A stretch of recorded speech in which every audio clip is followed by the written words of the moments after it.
Alors, je pense que si on avait senti venir la révolution, peut-être que, comme d'autres, comme les autorités tunisiennes, la révolution n'aurait peut-être pas eu lieu. Je pense que le propre des révolutions, c'est que finalement, elles sont difficilement cernables. Cela étant, ça ne veut pas dire qu'on n'était pas au contact avec ceux qui ont fait la révolution. Et notamment ceux que nous voyions le plus souvent, certains artistes, se sont tournés vers nous. Moi, je me souviens que 3 jours avant le départ du président Ben Ali, une artiste tunisienne qui avait manifesté avec d'autres artistes tunisiens dans le centre de Tunis était dans mon bureau pour me dire ce qui se passait, traumatisée, même violentée, blessée. Et donc, oui, nous étions au contact et en appui de ces artistes tunisiens. Sans doute pas suffisamment, sans doute parce que les choses sont allées très vite aussi, mais notre objectif après ces événements, ça a été justement d'être au plus près de ce que peut penser, de ce que peut être cette société tunisienne.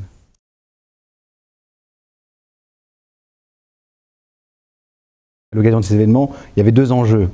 Le premier, c'était la sécurité, puisque c'est des événements, une révolution, c'est quelque chose qui est fort, qui peut être violent. Et donc la sécurité des équipes, la sécurité de nos assistants techniques dans les universités, la sécurité des élèves dans les écoles françaises.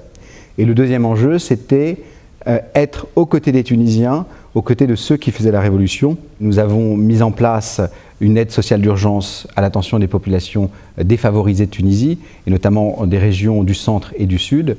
Nous avons pris des positions, notamment sur le site de l'Institut, qui montraient notre admiration à l'égard de la révolution tunisienne.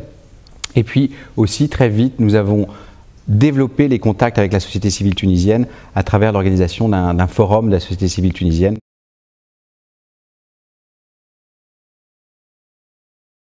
Après le départ du président Ben Ali, il y avait une très grande tension dans Tunis et dans le Grand Tunis. Il y avait des hélicoptères de l'armée qui survolaient la ville. Il y avait des tirs dans tous les sens.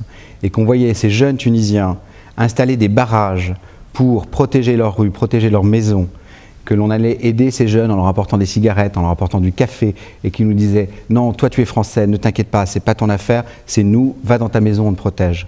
Donc ça, c'est un sentiment très beau, et je dois avouer que moi, ça m'a beaucoup ému. Et puis la deuxième chose, c'est qu'on se rend compte que dans l'adversité, que lorsqu'on traverse des événements aussi dramatiques, eh bien, on trouve en soi des ressources que l'on ne connaissait pas, et on arrive à faire face, à faire front et à être aux côtés de ces équipes. Clairement, je pense que je ne peux même pas vivre mon métier de diplomate aujourd'hui comme je vivais il y a 6 mois. Ça aura révolutionné ma conception du métier de diplomate, c'est clair.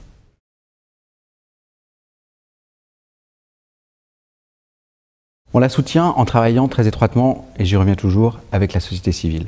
En tout cas, pour ce qui est de l'Institut français, c'est notre priorité. Ça veut dire quoi? Ça veut dire nouer des contacts privilégiés avec des associations qui aujourd'hui sont importantes, soit qu'elles existaient auparavant mais qu'elles étaient indépendantes ou plus ou moins autonomes, soit qu'elles soient nouvelles. Et il y a beaucoup d'associations de jeunes en Tunisie aujourd'hui, de jeunes citoyens.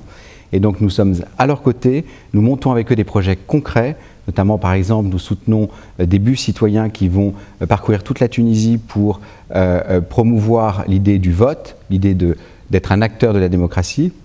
Nous soutenons une association qui vise à mettre en place un numéro vert à l'attention des femmes qui peuvent être victimes de violences.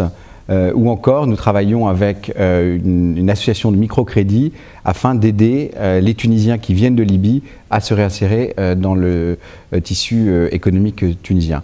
Et donc, en étant aux côtés de la société civile, nous avons le sentiment à l'Institut français d'être aux côtés de la Tunisie nouvelle.